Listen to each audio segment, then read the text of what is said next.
Sa harap ng patuloy na pag-iral ng masungit na panahon, patuloy ang paalala ng Health Department sa publiko na mag-ingat mula sa banta ng dengue at leptospirosis.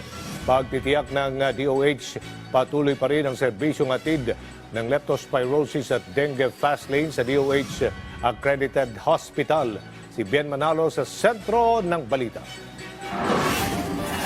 Nagbabala ang Department of Health sa posibleng pagtaas ng kaso ng dengue sa mga susunod na araw dahil sa mga pag-ulan.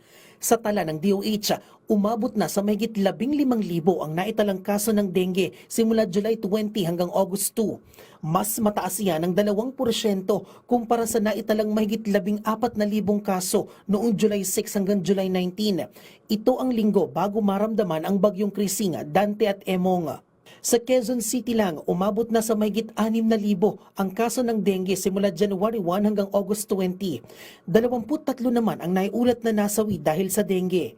Si Nanay Gina gustong manigurado para hindi tamaan ng sakit na dengue, lalo pa at mabilis bumaha sa kanilang lugar sa barangay Tandang Sora.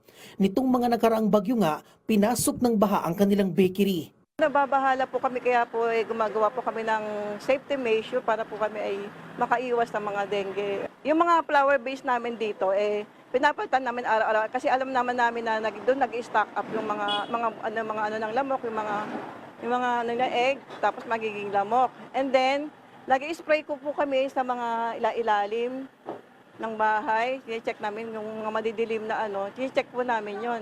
I-spray po kami.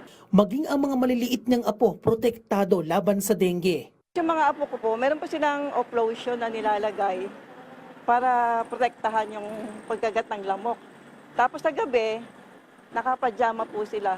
Bukas pa rin ang dengue fast lane sa mga DOH hospital para mabilis na matugunan ang mga pasyente. Paalala naman ng kagawaran, panatilihin ang kalinisan ng kapaligiran para makaiwas sa dengue.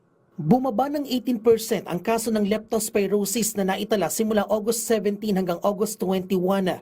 Sa kabuuan, umabot na sa mahigit 4,000 ang naitalang kaso ng leptospirosis simula June 8 hanggang August 21.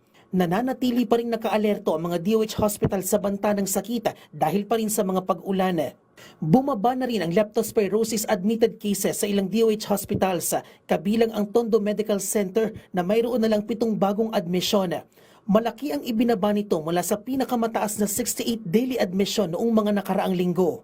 Sa National Kidney and Transplant Institute, may isa na lang bagong admission ngayong linggo na mas mababa sa 25 pinakamataas sa daily admission. Mula naman sa pinakamataas sa 21 na daily admission, wala nang bagong kaso na naka-admit sa East Avenue Medical Center ngayong linggo. Nananatili pa ring bukas ang leptospirosis fast lanes at handa ang mga bed capacity ng mga DOH hospital. Ben Manalo para sa Pambansang TV sa Bagong Pilipinas.